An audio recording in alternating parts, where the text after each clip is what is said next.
யாக்கோபு பாத்தீங்கன்னா 3 இரவை சந்தித்தார்.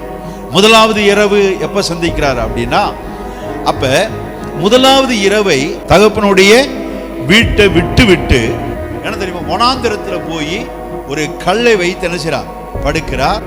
தூங்கிக்கிட்டே என்ன பண்றாரு, பிரேயர் நடத்துறார்.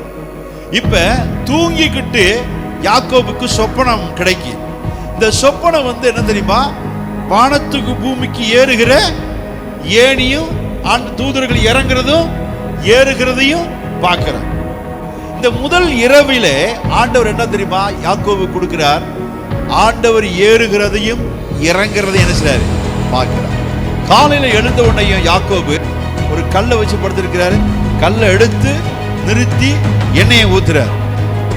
அப்ப அவர் சொல்றாரு, இது தேவனுடைய வாசல், தேவன் இறங்குற இடம், பெத்தேல். அல்லேலூயா.